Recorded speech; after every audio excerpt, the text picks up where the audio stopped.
बाया गेले त्या ह्याला सुट्टी काय अवघड काय बाया बसल्या घरात आणि पोरं जाते.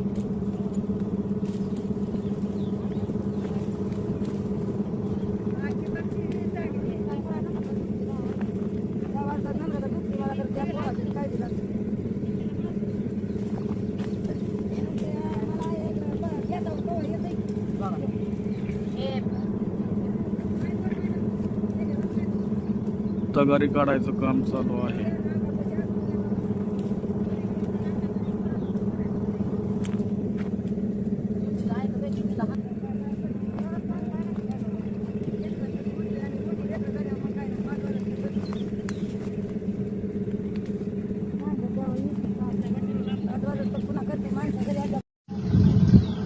आपण आता आपली बाग पूर्ण नेटने झाकून घेतलेली आहे.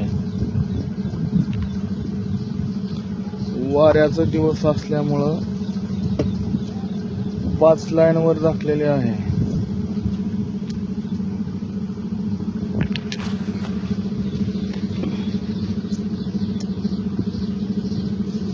आणि आता नवती काढायचं काम आणि खुरपणीचं काम चालू आहे. आपण बघू शकता नवती काढलेली लाईन, जी नवती काढायची आहे ती दोन्ही मधला फरक. तर नवती काढलेले झाड हे सुटसुटीत मोकळं, सूर्यप्रकाश बी पोचतो आणि आपण जे काय बुरशीनाशक कीटकनाशके मारणार आहे ते पण पूर्ण फळांवर पानांवर जाऊ शकतं.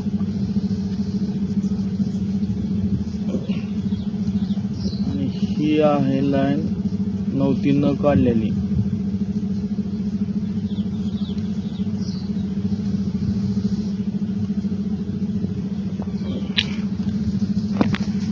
नवती काढल्याने आपल्याला काय फायदा होतो? सूर्यप्रकाश पूर्ण झाडाला आतून बाहेरून मिळतो आणि जे आपण स्प्रे घेणार आहे ते पूर्ण झाडामध्ये जातो. त्यामुळे आपल्या मालाची क्वालिटी आणि साईज सुधारण्यास मदत होते.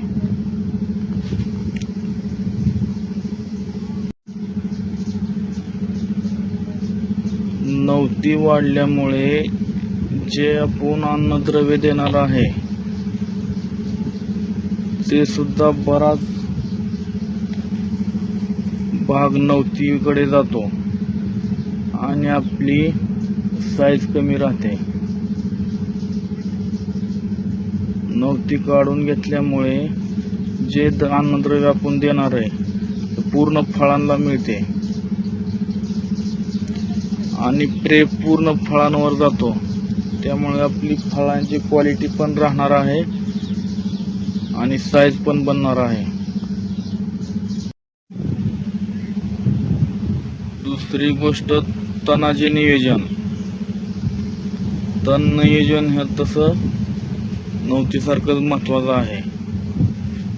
आपली सोडलेली खते अन्नद्रव्य सुद्धा तण खाऊन घेतं आणि आपल्या बागेला कमी मिळतं आणि गवतावर तणावर जे बुरशीजन्य रोग आहेत, कीटक आहेत, ते भरपूर प्रमाणात येऊ शकतात. त्यामुळे आपल्या फळांची क्वालिटी बिघडू शकते आणि साईजवर पण परिणाम होतो. त्यामुळे बाग स्वच्छ ठेवणे, खालून सुद्धा जमीन स्वच्छ ठेवणे आणि आपली झाडे सुद्धा मोकळे आणि सुटसुटीत ठेवणे गरजेचं आहे.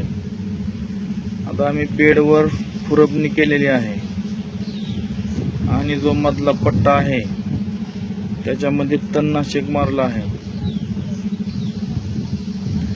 स्वच्छ बाग असल्यामुळे सूर्यप्रकाश मिळतो, आर्द्रता चांगली राहते आणि आपल्या बागेमध्ये रोग किडीला लपून राहण्यासाठी जागा मिळत नाही. त्यामुळे आपल्या फळाची बी क्वालिटी सुधारणार आहे आणि साईज ही.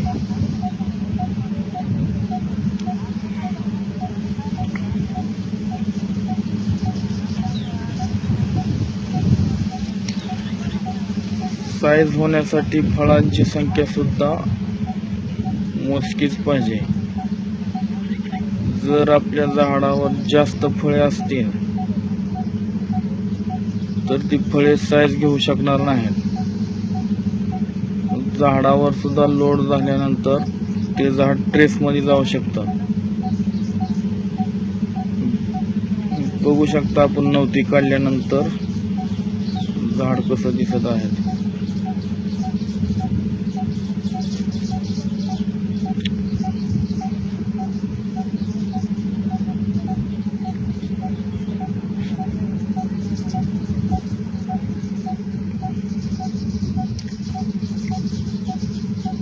पूर्ण एक एक फळ दोन्ही बाजूनी